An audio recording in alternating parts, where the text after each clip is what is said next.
Robert Buck is an artist who lives in New York City and West Texas. His work deals with themes of violence and latency on both the psychological and social political levels. In 2008, he changed his last name from Beck to Buck, expressing a long-held interest in Lacanian philosophy. His work has been shown at many prominent institutions, currently the Whitney Museum in New York.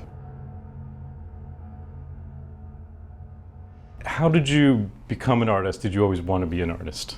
I think I was always an artist without knowing what that was called. So from a very young age. And my mother was an artist, and I kind of learned a craft, drawing and painting and all that stuff. But as a way of life, I think it was there before the craft was.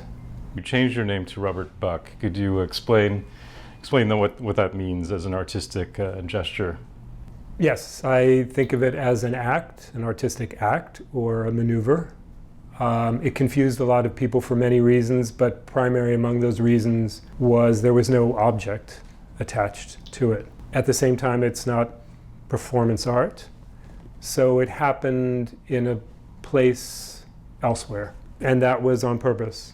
The simplest way to put it is I changed my father's name by a single vowel. I felt like the name change was precipitated by the work itself, and I had gotten to a point where I wanted to challenge myself again, and I suppose challenge my audience, and I suppose challenge art making in 2008. Without getting into specifics, what in the work would precipitate like an identity change, such as this?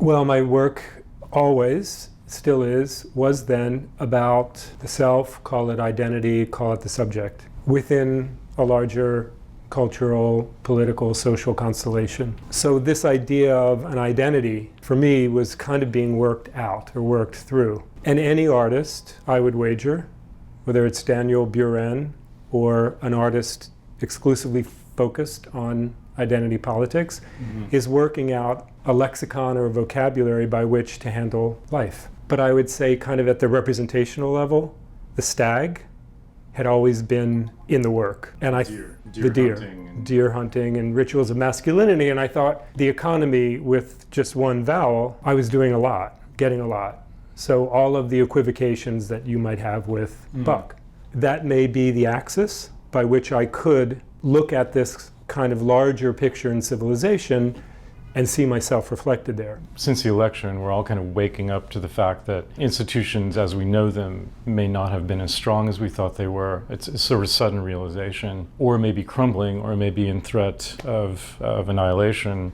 with a new particular kind of government that seems to be. This should not come as a surprise. It does, but it's in line with this failure of institutions as they were once defined. There's an array of reasons why this has happened. That's not the worry.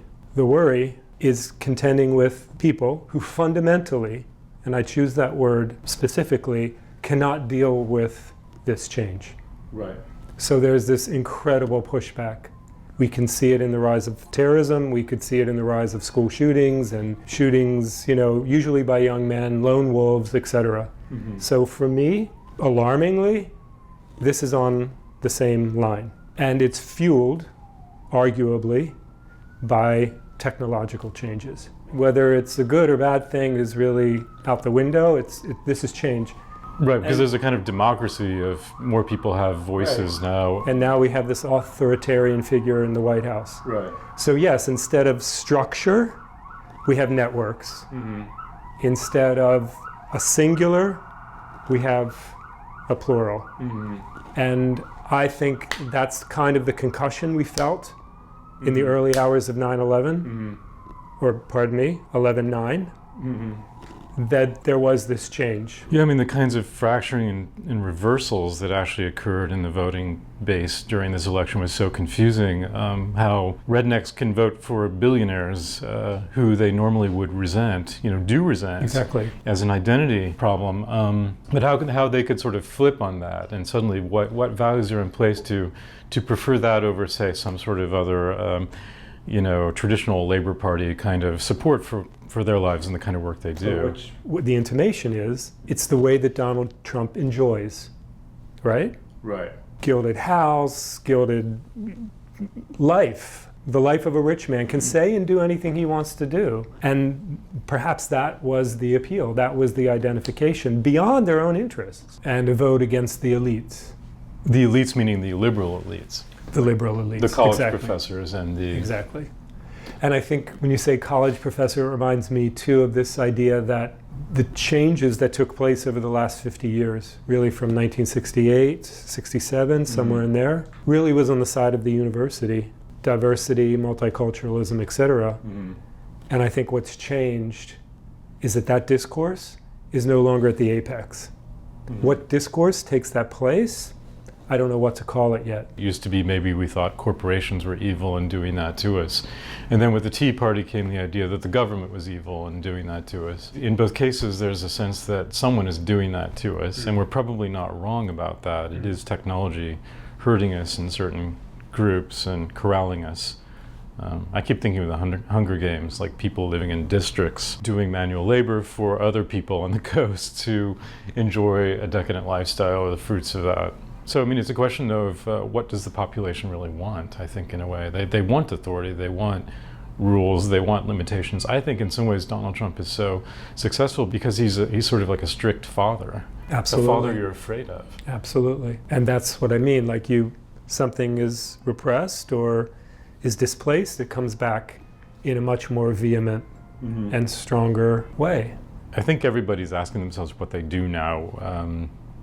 Do we have impact? Millennials talk about impact. They want to have careers with impact, which sounds kind of laughable. I think most of us just do what we can do in life, what comes to us most naturally. But I think everyone's asking themselves, we're citizens in this democracy. Is what we do important, or is there an edge of what we do that can actually participate more pointedly in politics or social discourse? I have, like you and so many others, especially in New York City, asked myself this question ad infinitum over the last 2 months.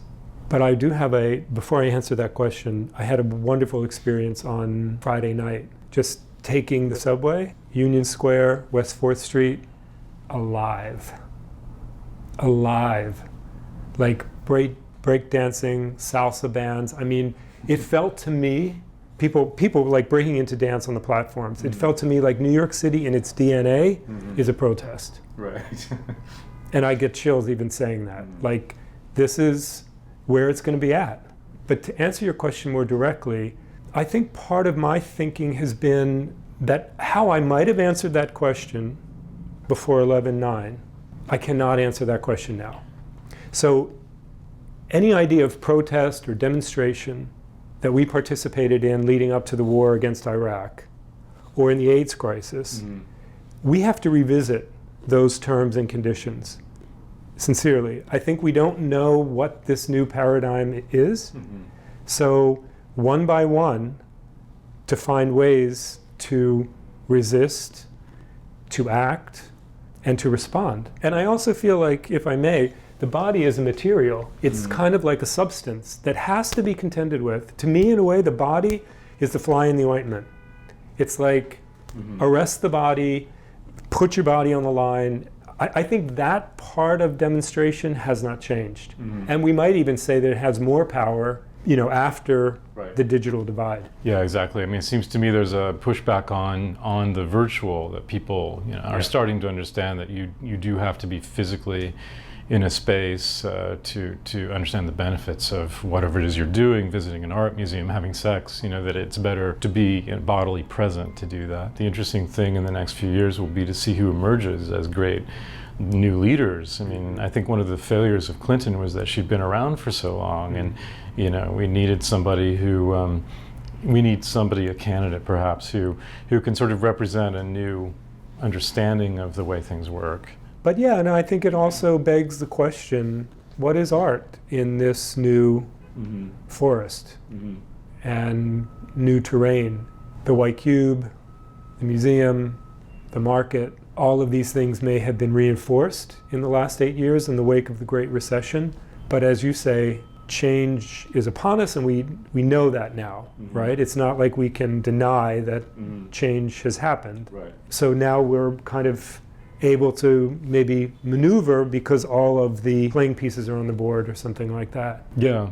No, it's strange. I have an impulse to be both stable as I can be right now, and as experimental at the same time. It's a very strange, Likewise.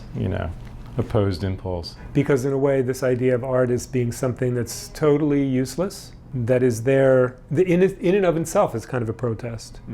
It's kind of like, where does this go? Where does this fit? What is my relationship to this object? That to me has always been a kind of ground zero for art making. And on the other side, not to make art, as you inferred, that's just reactionary. What good does that do? Because it just keeps that dialectic in motion. And a revolution is just to go around and around and around. So if anything, we have to make evolutionary art. And I feel like I did my own evolution with the name change and pointing to this changing status of the father, but the father that is this kind of indispensable component of civilization and subjectivity. Every hen house needs a rooster. Honestly, otherwise the hens all peck each other. Yeah, exactly.